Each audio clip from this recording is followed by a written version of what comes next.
Trinity Care Service was established in 1993 to provide social contact and a hot meal to the elderly in the Hot Wells area of Bristol. We run a day centre 4 days a week, and basically we are trying to keep independence as much as possible with people in their own home. Our service not only offers a day centre, we're an outreach service as well. We do lots of things for the clients. We help them with going to the bank, we help them with doctor's appointments, hospital appointments.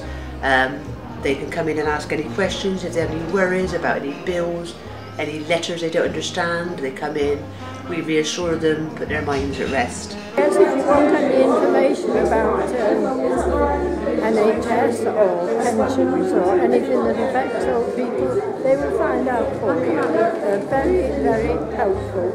In the beginning, we just offered a local service. Over recent years, we now offered our service now to anyone living in Bristol, any older person living in their own home in Bristol.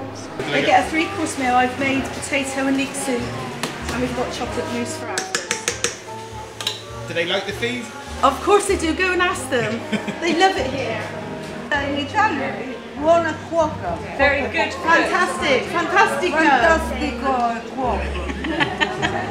So what do you think? Do you think would happen if it shut down? Oh, the old folks would be devastated. I mean, a lot of them, this is the only time they get out of their dwellings, really. It's the only place they come to meet people. It's so sad because a lot of them, we're their lives, really. Plus we're all be out of jobs as well, and it's just devastating. But coming here, you get a nice 3-course meal. Quite reasonable too, and well cooked. We bring them in, we give them activities throughout the day with a 3-course meal. The activities include armchair exercises, local talks, arts and crafts, health issue talks, dancing, music. We have entertainers come in, clowns. Yeah, everything. Armchair exercise we have talks and films. It's something old people enjoy doing, isn't it, Joe? We have a quiz on a Thursday, which sort of helps you, and we have entertainment. Somebody comes entertaining us, so it's quite nice. And everything that we do centres around the premise of keeping people fit, healthy, and living in their own home for as long as possible. It's a lifeline to old people, really. What they want us to do, sit in our flats or houses and count flies on the window or what? I can't understand it why they do it. They always forget the old people, don't they, very often. What they're getting out of it is enjoyment, they're getting nutrition, they're getting day-to-day living, as they're in their own homes, keeping them independent as long as possible before they go into residential care or hospital isolation and things like that. But it's very important getting older people out because it gives them something to look forward to, and also, as I mentioned before, it keeps them out of hospitals and things like that. Whereas if you were in hospital, you would be left to your own devices, not being able to reach your food and getting dehydrated. Whereas here, you've got everything. So basically, what the clients get out of it is basically just having a good time, being in a community with their friends and being basically loved, because we're like a family here. It's a lifeline. I live alone. I don't have any transport, so I get out very little. The result of this is I don't have conversation, which I thoroughly enjoy. So when I come here, it's chat, chat, chat. And once again, I feel part of the world. I think it's just a marvellous place. As I was saying before, I don't don't know of any other centre that works 4 days a week. For the likes of Bron, I think we're the only place that she gets out of the flat to come to, isn't it? In the area, we're the only one that's open for the 4 days. That's the thing, so we can, we can look after them if they choose to come here for 4 days of the week. So we monitor them, and we're the only one that does the 4 days, which is quite important. We have 1 full-time member of staff, 5 part-time members and 20 volunteers. Now the volunteers play a huge role in this. It works out that it's about 120 hours a week.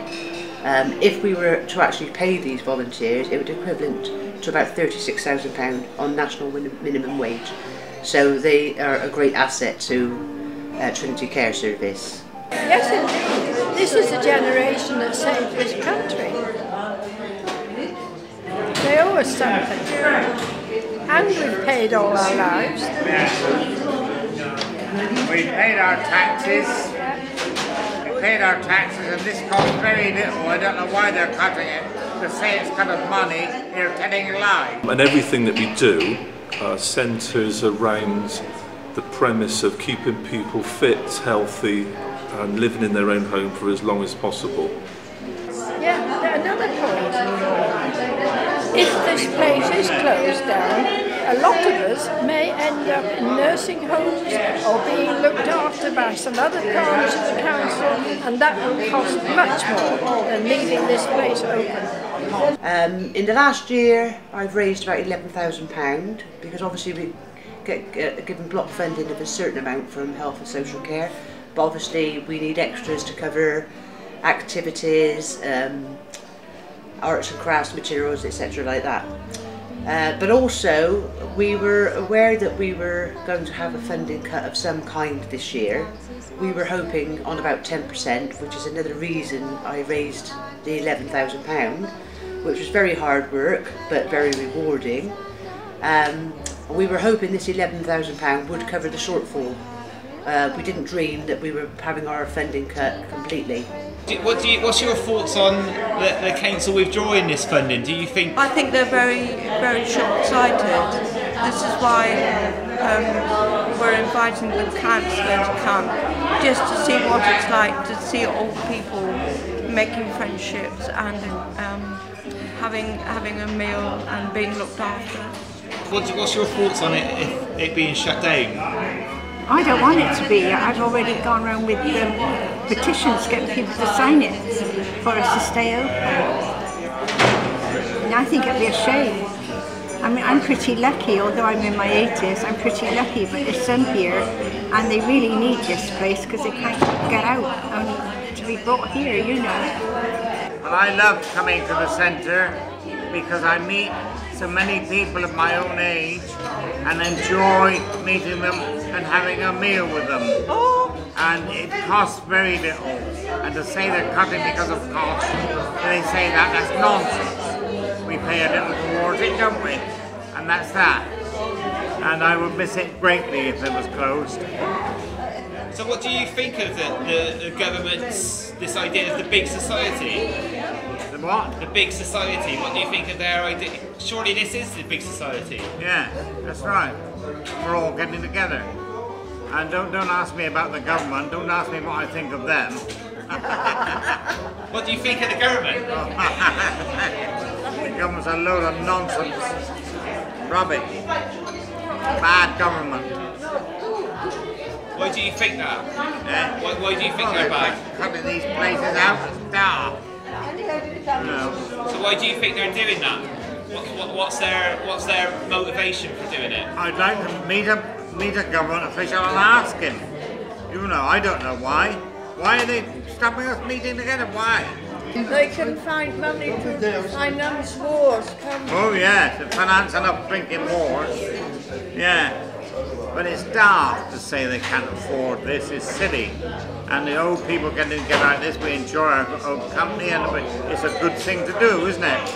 And we look forward to it. And if they're going to cut it because they can't afford it, that's just telling lies. Why do you think they're doing this? Deficit reduction. You know, it's just accountancy, I think. it's an accountancy issue. They're taking funds off a budget for a year or two. So who do you think should be paying for the deficit reduction?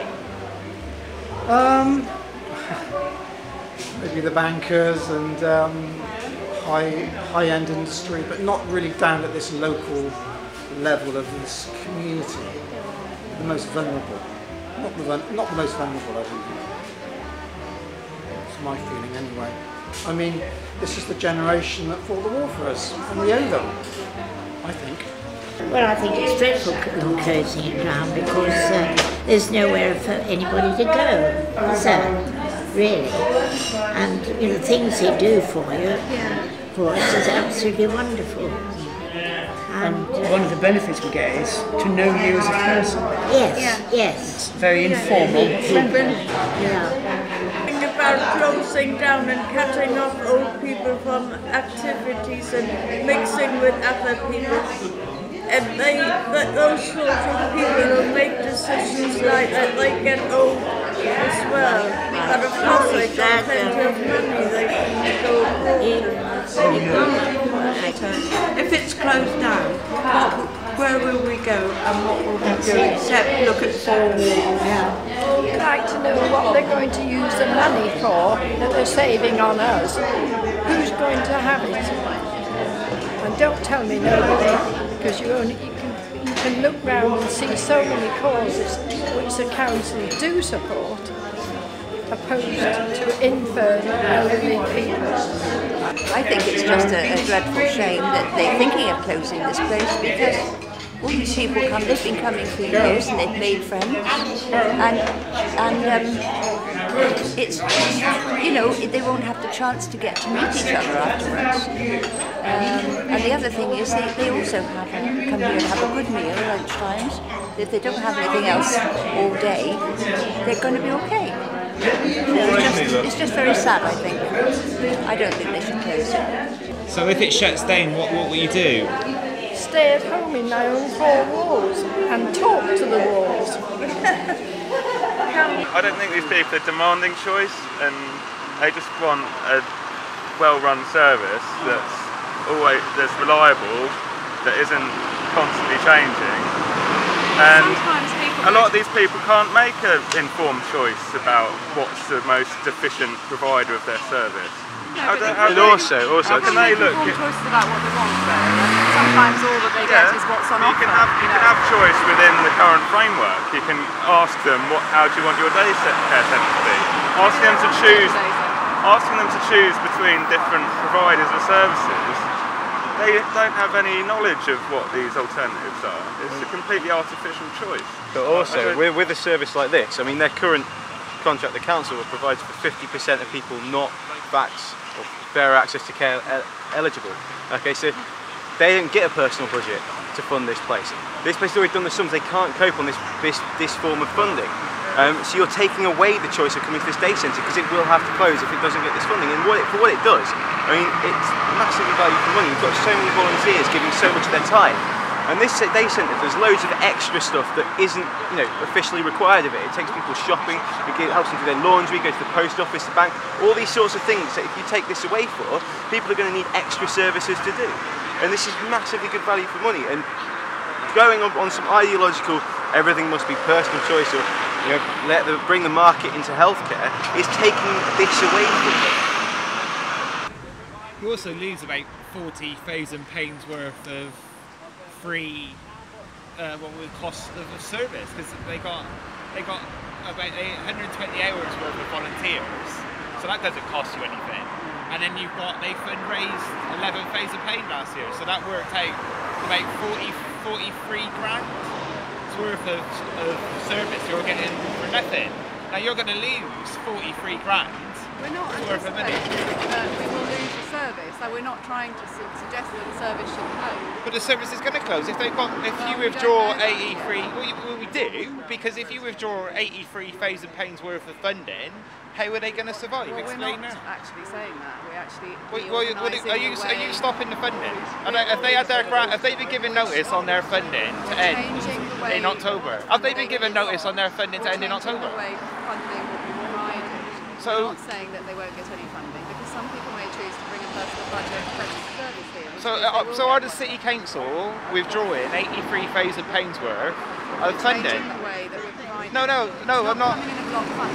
I'm not asking that. Are the council withdrawing £83,000 worth of funding from the service? What we're withdrawing. Yes. So where's the block? Where's the £83,000 going to come from to replace, so they can enable to carry on the service? Some of it may come.